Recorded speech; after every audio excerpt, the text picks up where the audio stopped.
বৈষম্য বিরোধী শিক্ষার্থীদের ডাকা অসহযোগ আন্দোলনের আজ প্রথম দিনে আমরা দেখেছি রাজধানীর বিভিন্ন জায়গায় তাদের প্রতিরোধে আওয়ামী লীগ, যুবলীগ, স্বেচ্ছাসেবক লীগ এবং ছাত্রলীগের নেতাকর্মীদের বিপুল জমায়েত কিন্তু আমরা আজকে দেখেছি। এবং বিশেষ করে আমি সকাল থেকে ছিলাম রাজধানীর মিরপুর এলাকাতে। এই এলাকার বিভিন্ন মনোবরে আওয়ামী লীগ, স্বেচ্ছাসেবক লীগ, যুবলীগের নেতাকর্মীরা তারা শক্ত অবস্থানে ছিলেন এবং সকাল থেকে আমরা আন্দোলনকারী যারা রয়েছেন তাদের উপস্থিতি তেমনটি দেখিনি।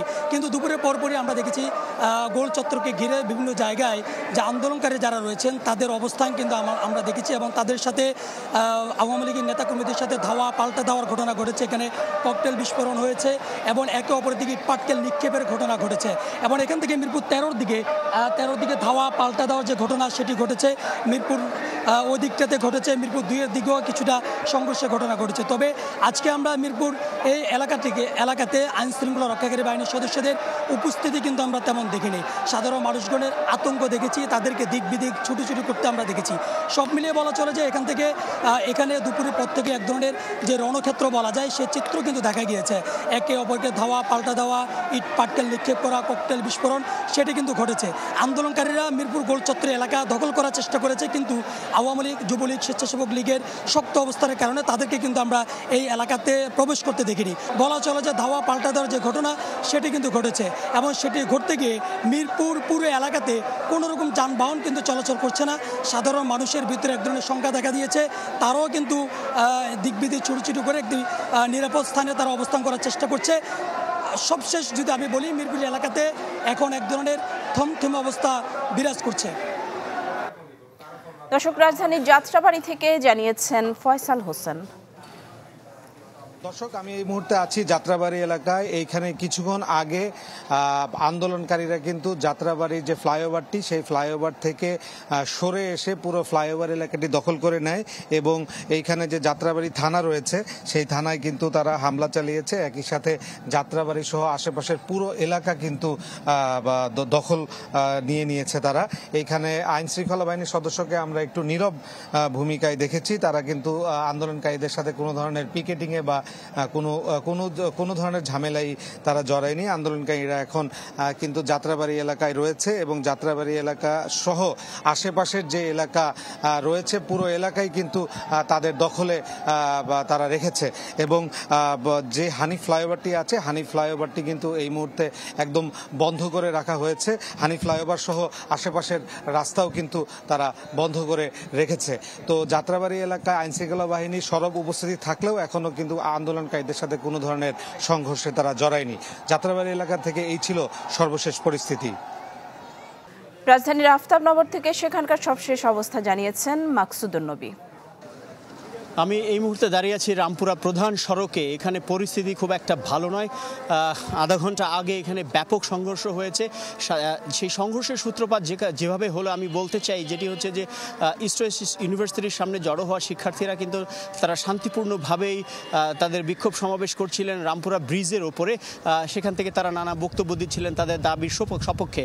সে সময় পুরো এলাকা ছাত্রদের দখলে থাকে, আশপাশের যে প্রধান সড়ক সবগুলোই। তবে যেই রামপুরা প্রধান সড়কের উপর দিয়ে যে ইউলুপটি ঘুরে হাতের ঝিল মোড়ের দিকে গেছে, সেই মোড়ে কিছু সংখ্যক ছেলেকে দেখেছি তারা একটা ব্যারিকেড তৈরি করেছে।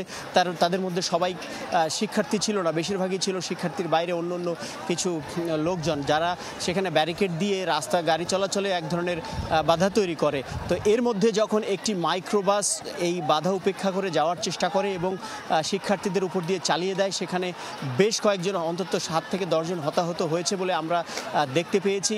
কয়েকজন নিহত হওয়ারও আশঙ্কা আছে, কিন্তু নিশ্চিত না হয়ে সেটি বলা যাচ্ছে না। এবং এই শিক্ষার্থীদের উপর দিয়ে যখন চালিয়ে দেয় তখন বিক্ষুব্ধ আন্দোলনকারীরা পুরো মাইক্রোবাসটিকে ঘুরিয়ে দেয় এবং সেই মাইক্রোবাসের যে চালক একটি যুবক বয়সী ছেলে, তিনি যখন দৌড়ে পালাচ্ছিলেন তখন কিন্তু পেছন থেকে দৌড়ে গিয়ে অনেক বিক্ষুব্ধ লোক তাকে বেদম প্রহার করে এবং মাটিতে পড়ে যাওয়ার পরেও প্রহার করে। ধারণা করা হচ্ছে তিনি নিহত হয়েছেন, কিন্তু এটি নিশ্চিত নয়। এই মুহূর্তে রামপুরা এলাকার পরিস্থিতি মোটামুটি বেশ থমথমে আছে, কোনো সংঘর্ষের খবর নেই। কিন্তু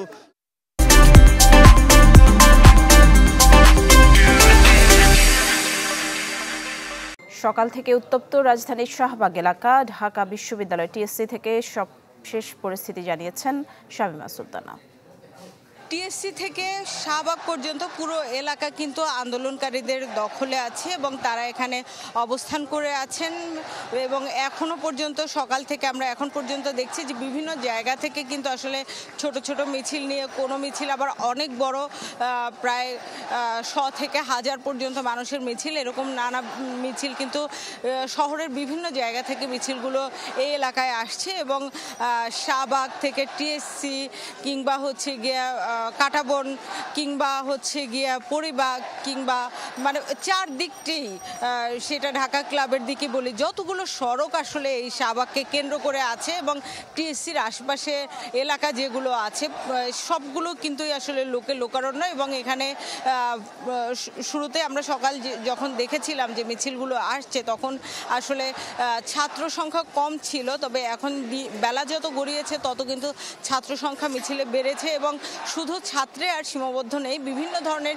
শ্রেণী পেশার মানুষ, শ্রমিক থেকে শুরু করে বিভিন্ন অন্যান্য পেশার মানুষ, বিভিন্ন ধরনের মানুষ কিন্তু আসলে এই মিছিলে জড়ো হয়েছেন, সামিল হয়েছেন তারা। এবং সবার যে দাবি, এখন আপনি জানেন যে যারা বৈষম্য বিরোধী ছাত্র আন্দোলনের সাথে আছেন তারা কিন্তু এক দফা দাবি দিয়েছেন এবং সেই এক দফা দাবি নিয়ে কিন্তু স্লোগান দেওয়া হচ্ছে এবং প্রতিটা মিছিল থেকে বলেন কিংবা যেখানে জড়ো হয়ে আছে সব জায়গায় কিন্তু সেই স্লোগান। এবং সকালে আমরা কিছু ভাঙচুর হতে দেখেছি, সেটি শাহবাগ কেন্দ্র করে, শাহবাগের আশপাশে আজিজ সুপার মার্কেট এবং শাহবাগের যে ওষুধের মার্কেটটি আছে সেটি এবং বিএসএমই মিউ, সেখানেও আমরা ভাঙচুর হতে দেখেছি। তবে প্রত্যক্ষদর্শীদের সাথে কথা বলে যেটি জেনেছি যে সেখানে সকালে যখন হচ্ছে গিয়ে আন্দোলনকারীরা শাহবাগে আসেন তখন সেখানে থাকা যারা ছাত্রলীগ এবং আওয়ামী লীগের যারা নেতাকর্মী আছেন তারা হচ্ছে গিয়ে হাসপাতালের ভেতরে একটা অংশ চলে যান এবং হাসপাতালের ভেতর থেকে যখন স্লোগান দেওয়া হয় তখন কিন্তু তারা ভেতরে চলে যান আন্দোলনকারীরা এবং তারা সেখানে যে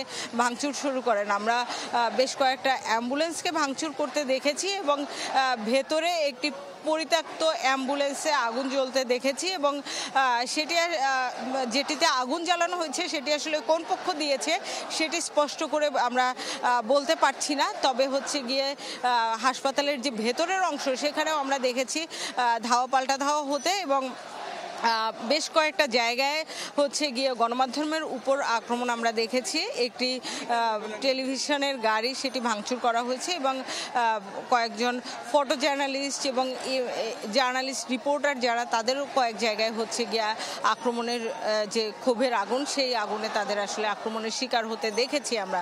আর এর বাইরে আসলে শান্তিপূর্ণভাবে স্লোগান দিচ্ছে।